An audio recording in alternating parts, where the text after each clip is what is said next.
और देखिए इस बीच एक और बड़ी खबर, यूक्रेन से हार गए तो ब्रिटेन से बदला लेंगे पुतिन, ये कहा जा रहा है। ब्रिटिश रॉयल एयरफोर्स के रिटायर हो रहे प्रमुख का बहुत बड़ा बयान।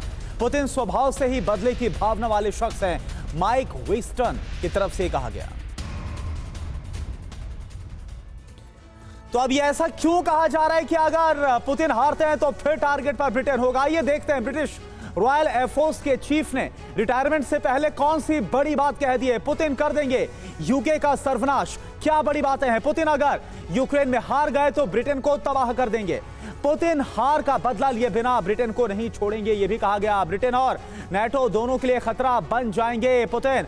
रूस की सत्ता बदले की भावना वाली और क्रूर है, यह भी कह रहे हैं। हमें सभी खतरों से मुकाबले की एक साथ तैयारी करनी होगी, माइक विस्टन की तरफ से यह कहा गया। इस बीच एक और बड़ी खबर, रवि। बिल्कुल, देखिए ज़ैपोरिज़िया में रूस की ड्रोन स्ट्राइक से जुड़ी खबर है। यूक्रेनी सेना यूएस नाटो के खिलाफ रूस की भी जवाबी तैयारी है। बेलारूस में रूस ने की न्यूक्लियर तैनाती, बेलारूस में टैक्टिकल न्यूक्लियर वेपन तैनात किए। तो आप देखिए अमेरिका और नाटो के खिलाफ रूस की बहुत बड़ी तैयारी, और जैसा हमने आपको बताया था कि आखिरकार खुद लुकाशेंको ने बयान दिया था कि जो तैनाती है वो शुरू हो चुकी है। रूस की न्यूक्लियर टैक्टिकल वेपन यानी कि जो छोटे परमाणु हथियार है, लेकिन भले ही नाम इनके साथ छोटा जुड़ा हो लेकिन है बेहद घातक। अब महायुद्ध को लेकर कैसे जो न्यूक्लियर राउंड है वो शुरू हो रहा है, ये आप देखिए। नॉर्वे के पास अमेरिकी एयरक्राफ्ट कैरियर जो तैनात किया गया है, इसके साथ साथ क्या बड़ी बातें हैं। यूएस के एयरक्राफ्ट कैरियर एटमी वेपन से लैस हैं, नॉर्वे के ठीक पास इनको तैनात किया गया। बेलारूस में रूस के एटमी जो डिप्लॉयमेंट है वो शुरू हो गई है, वो तय हो गई है।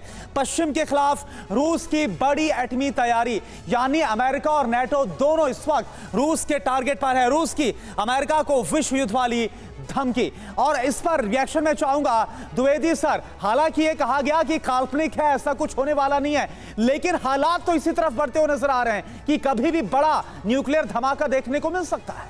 देखिए, सबसे पहले चाहे वो टैक्टिकल न्यूक्लियर हथियार है या स्ट्रेटेजिक हथियार है, वो न्यूक्लियर हथियार है।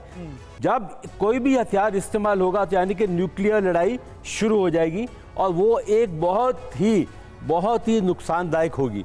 तो वो हालात नहीं होने वाले हैं, पर अपने आप की एक आप सिग्नलिंग कर रहे हैं, आप एक अपनी मंशा जाहिर कर रहे हैं कि हम इस तादाद पर भी पहुंच सकते हैं। ठीक है, त्रिपाठी साहब 10 सेकंड का रिएक्शन अगर आप दे सके तो, क्योंकि क्लोज करना है हमें जल्दी से। देखिए, ये एक पोस्चरिंग है, क्योंकि सब दोनों ओर जानते हैं, दोनों साइड्स जानती हैं कि अगर न्यूक्लियर हमला हुआ तो सिर्फ ये नहीं होगा कि एक देश दूसरे पे हमला करके चुप हो जाएगा, दूसरे पर भी हमला होगा और दूसरे की भी, दोनों पक्षों। और सर, उससे बड़ी बात ये कि अगर परमाणु हमला होता है तो सबको इसका नुकसान झेलना पड़ेगा, इसलिए कोई भी देश सोच समझ करके ही ये कदम उठाएगा। अभी फिलहाल ये सिर्फ बयानबाजी भरी है। बहुत शुक्रिया आप सभी मेहमानों का।